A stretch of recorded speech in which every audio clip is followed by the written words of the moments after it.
This is just for the sake of you guys, and I let you live with David. Please put David first. What exactly do you mean by that? It means from now on, all the kindergarten drop-offs and preparations should be done by Mike and you. Grandchildren are treasures, right? Emily, the wife of our only son Robert, said with a sarcastic smile. Is this her true nature? I feel more sad than angry. We were proposed to live together by Robert and started living with Robert's family 3 months ago. Living with our grandson David was a joy, but taking our silence for granted, Emily started neglecting her chores and almost stopped taking care of her own child. When we finally addressed it, those were her words. Unable to say anything, my husband Mike, who had overheard our conversation from the next room, came over. If that's how it is, we'll just do as you say. Since we're living together, after all. Mike signaled to me with his eyes. Yes, we will take care of David then. At our response, Emily, looking satisfied, went back to her room. If Emily intends to be that way, we need to respond accordingly. I nodded at Mike's words. My name is Amanda. Robert had left home to get married 6 years ago. So now, it was just Mike and I living together. Mike is 55 years old. He was a middle school teacher but fell ill due to the stress 2 years ago. The kids are already grown up, and we have some savings. We'll manage on my part-time job for a while, so don't worry. I convinced Mike, who had worked hard for the family, to take an early retirement, almost forcing him to. Half a year after quitting his job, Mike's health improved significantly. Maybe I should get a part-time job at a tutoring center. Having been a teacher for over 30 years, Mike continued to engage with children he loves by working part-time at a tutoring center, without overdoing it. Mike is now very lively. This experience made us deeply realize how happy it is to be both physically and mentally healthy. Our current life is ordinary, but we are very satisfied, being able to afford some leisure in our hearts. David, you'll be in first grade next year. Have you bought a new bag yet? Our life took a dramatic turn the day after Mike and I had such a conversation, triggered by a phone call from Robert. Robert lived about a 30-minute drive from us with his wife Emily and their 5-year-old son David. Though we often reached out to see our grandson, it was rare for them to contact us. But then, Robert made an unusual call. It's rare to hear from you. How are you three? Did you buy David a new bag yet? I couldn't help but bombard him with questions. No, not yet. It's about time, isn't it? If you and Emily are okay with it, we'd like to give it as a gift for his school entrance. That would be a great help, Mom. Robert's voice brightened for a moment, but then there was a pause. What's wrong? Well, I actually wanted to ask if we could live with you at your house. Live with you, SR? I was at a loss for words.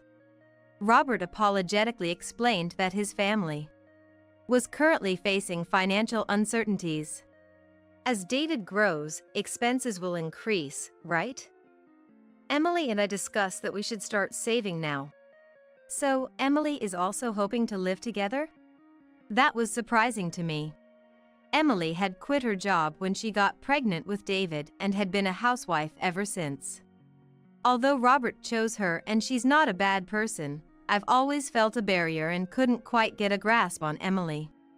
Normally, one would resist living with their in-laws. Emily is positive about it. In fact, she was the one who suggested we live together. I was utterly surprised by Robert's words, but there's nothing happier than being able to always be with David. I immediately agreed. Is this my home from today? Yes, let's live together. Yay! A month later, Robert's family moved into our house. David brightened our home. Emily, hangers go here, and spare detergent is stored here. I showed Emily around. Amanda, thank you. Thank you too, for suggesting we live together. Though I still feel a barrier, I actively try to engage with Emily to build a good relationship. Emily was quiet at first. I did the cooking, but Emily willingly took care of the other chores and shopping. Emily seemed like such a good person. It's no wonder Robert fell for her. Living together, I finally started to feel positive about Emily. However, her true colors began to show gradually. Your cooking is so bland, always vegetables, very plain, isn't it? Emily, who is picky about food, started to complain about my cooking. Sorry. As we get older, we tend to prefer lighter food. But I make sure it's nutritious and healthy. Ever since Mike fell ill, I've studied nutrition and been extra careful with our meals. It might be a bit bland for younger people, but I'm proud it's healthy. Emily started to complain about other things too. Amanda, I don't want my clothes folded because they get wrinkled. Could you leave them on hangers instead? Then you should do it yourself. As Emily became increasingly presumptuous, even Robert started to admonish her. But far from being repentant, Emily became more defiant. In this day and age, you should be grateful just to have someone live with you. Hearing this, both Mike and I felt upset, but considering the ongoing living situation, we kept silent. Taking our silence as consent, Emily became more unbridled. Initially, she took care of David's kindergarten drop-offs and preparations, but gradually, even that seemed too much for her. David, what about kindergarten? Mom said I could take the day off today. Let's play, Grandma. She started letting David skip kindergarten whenever she didn't feel like preparing. A housewife, yet not even taking care of her own child. I was truly astonished. But that was just the tip of the iceberg. Today you're going to kindergarten. Oh? What about lunch? That morning, I realized Emily hadn't prepared lunch.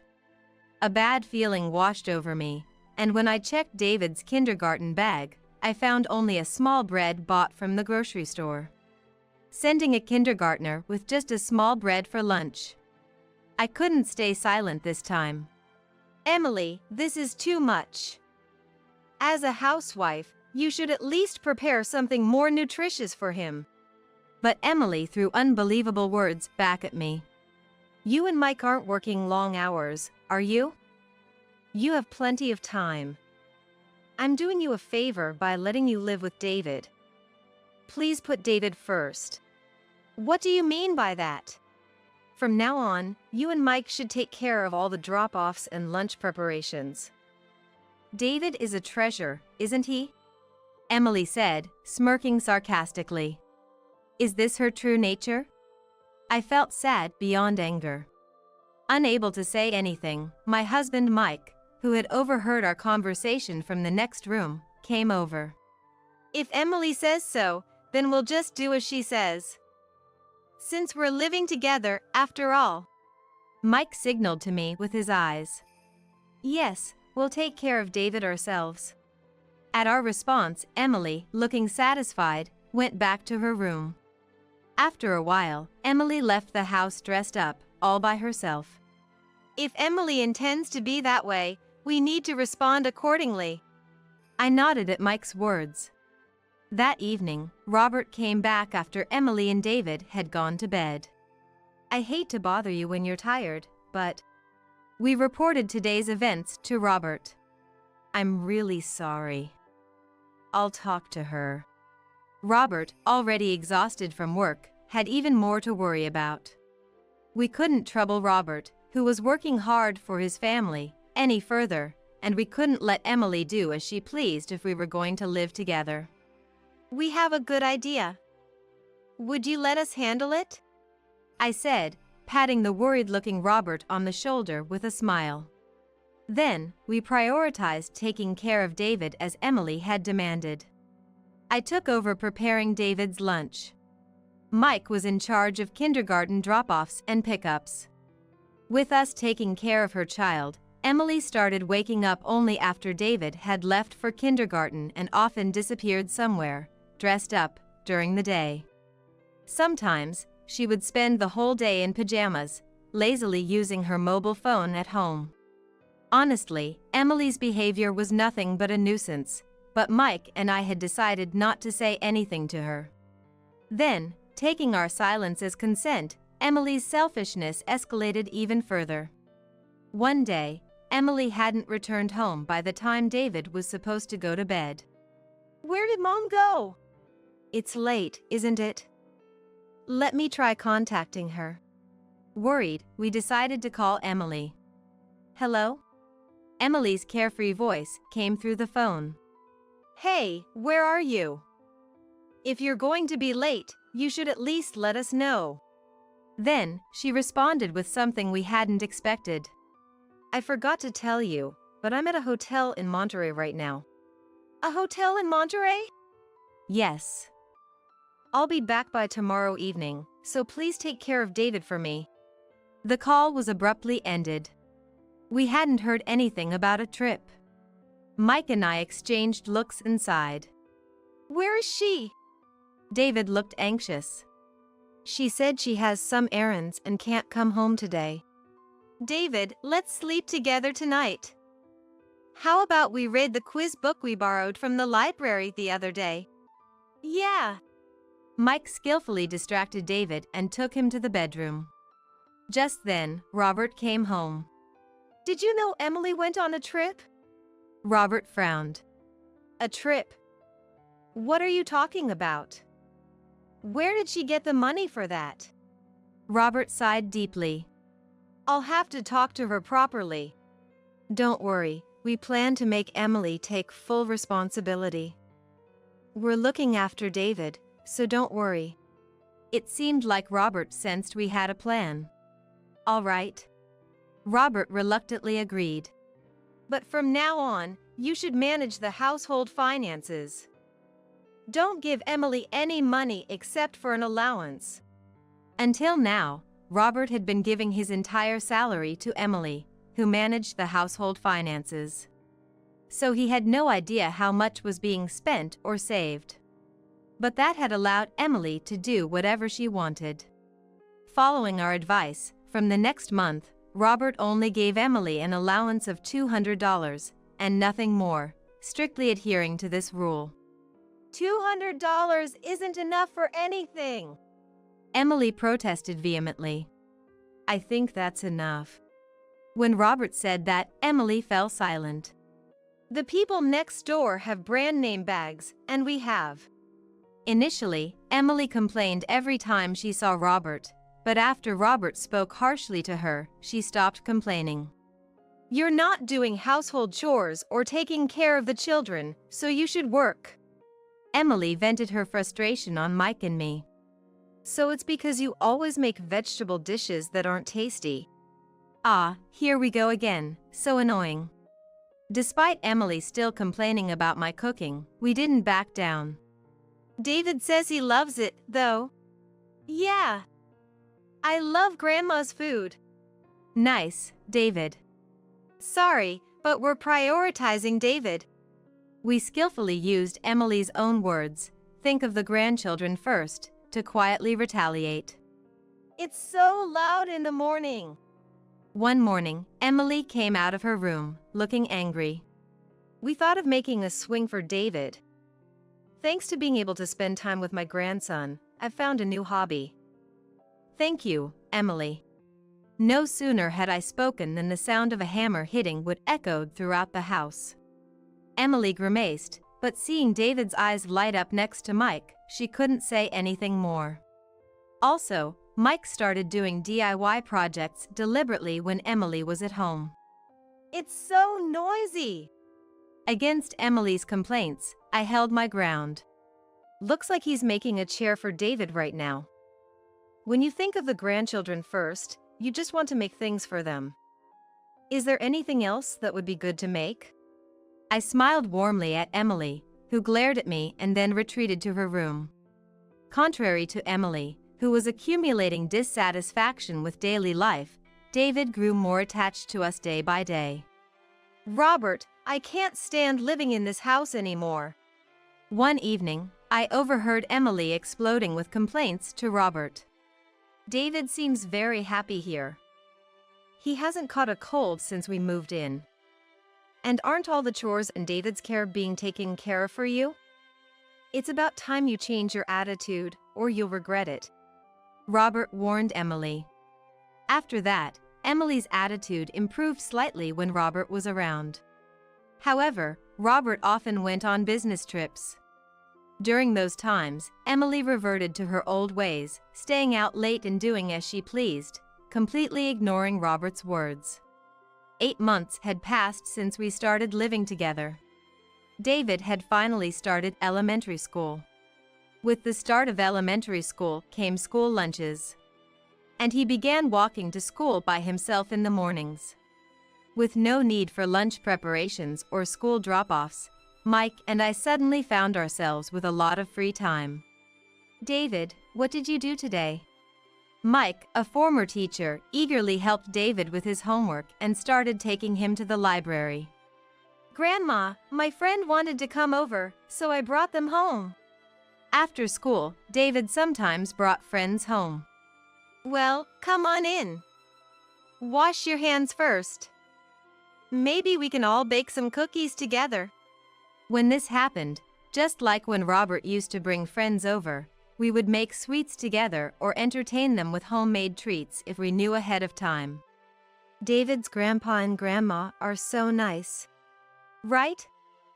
Grandpa and grandma are always on my side.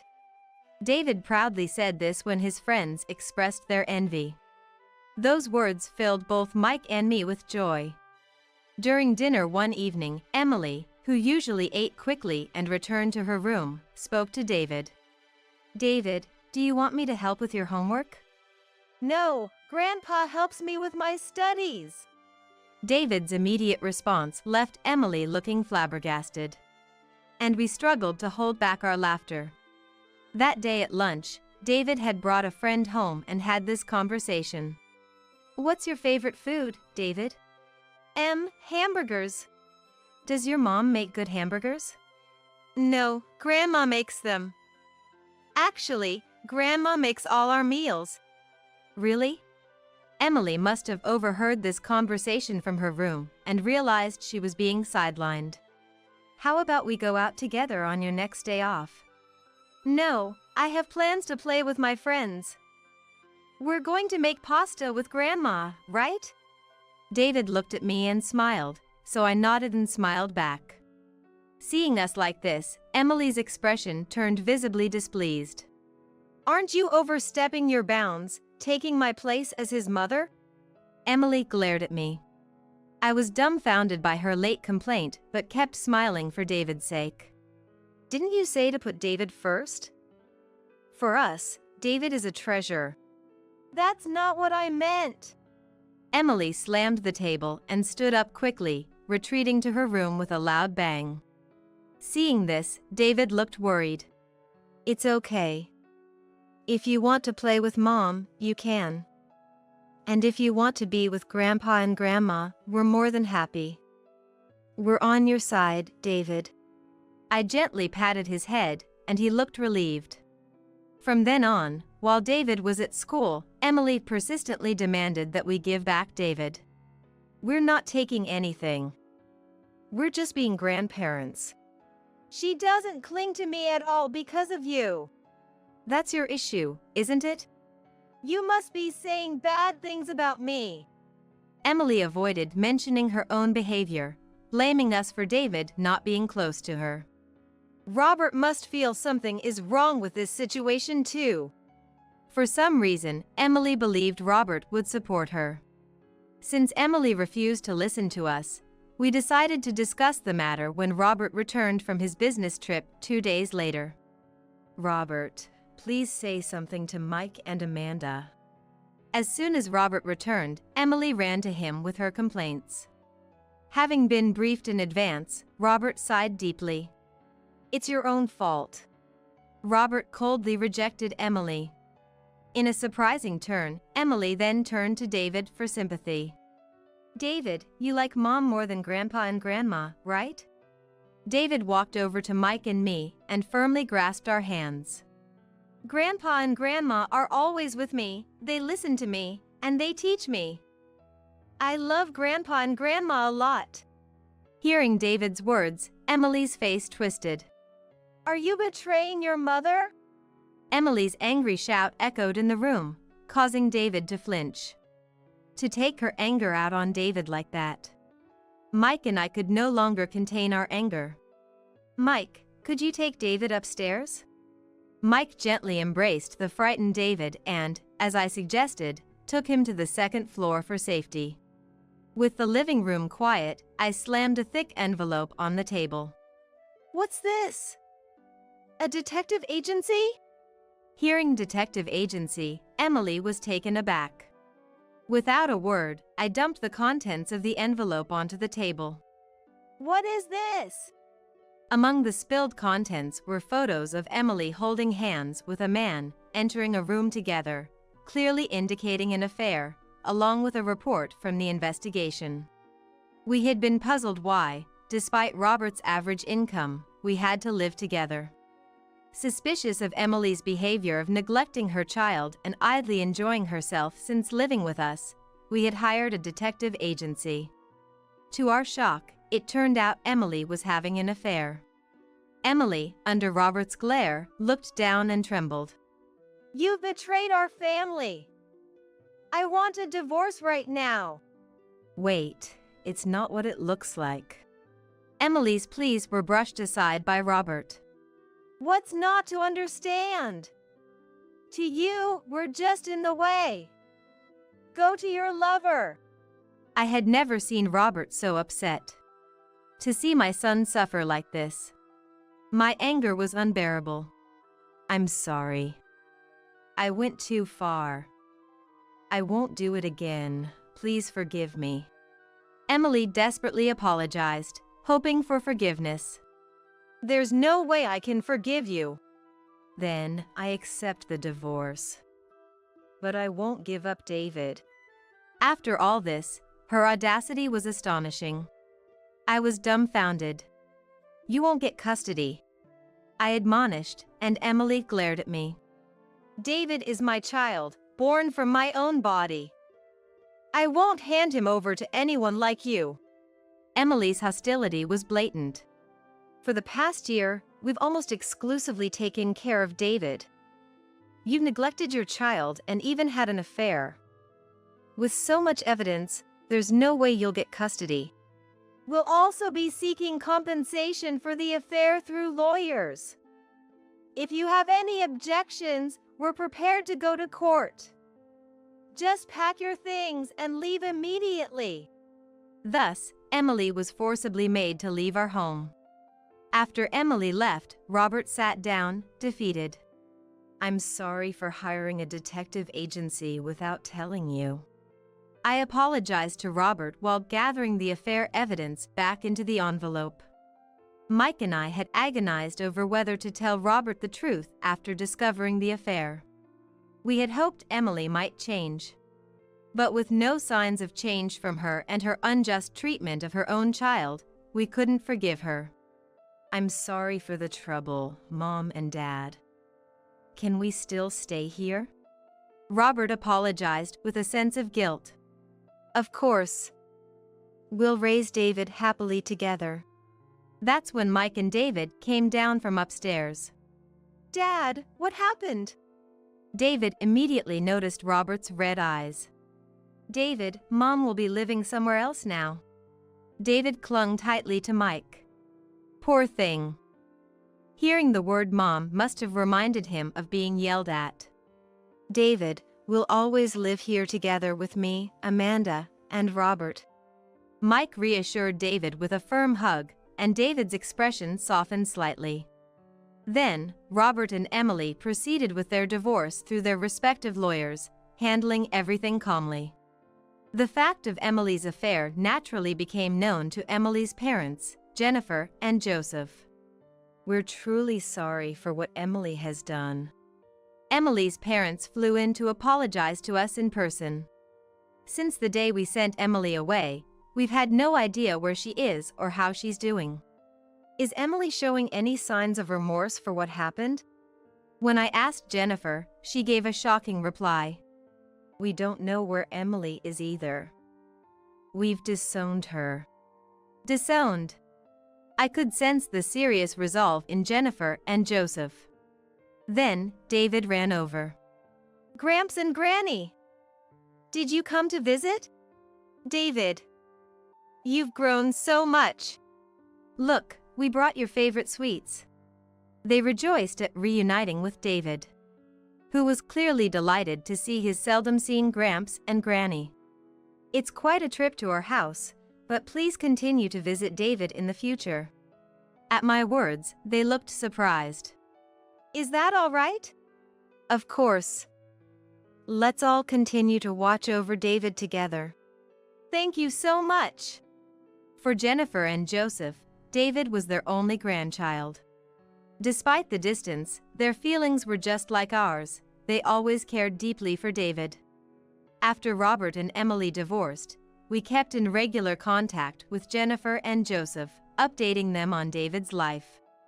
Gramps, I went dragonfly catching with Grandpa the other day. That sounds fun. Let's go bug hunting together next time.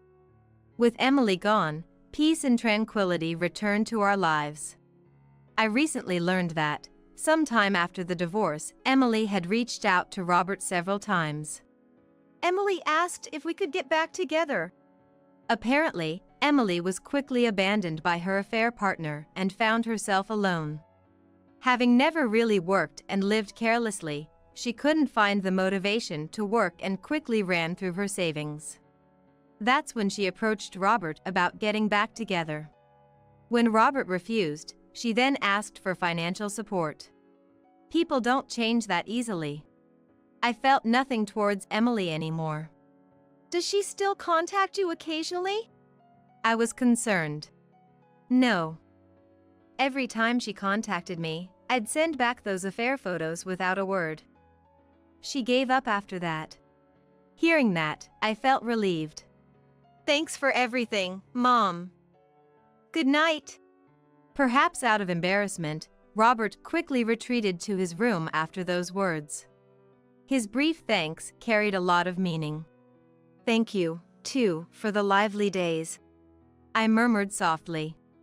A year later, with David now in second grade and having started playing soccer 6 months ago, he was thoroughly engrossed in it. After school, he would sweat it out at soccer club practice and then come home to watch international soccer matches with Mike, who enjoyed soccer as a hobby. On days off, Robert and David would play soccer video games together. Grandpa, want to try the game? No, I can't handle such complicated stuff. It's not hard. Come on, let's play together, Mike said, sitting between David and Robert. Watching the three of them seated on the sofa from behind, I couldn't help but smile. The atmosphere was filled with peace and happiness. I hoped we could continue to cherish these simple, everyday moments across 3 generations. Come on, lunch is ready. It'll get cold if you don't hurry. At my call, the 3 hungry boys turned around. Haha, you all have the same look on your faces. We all looked at each other and laughed.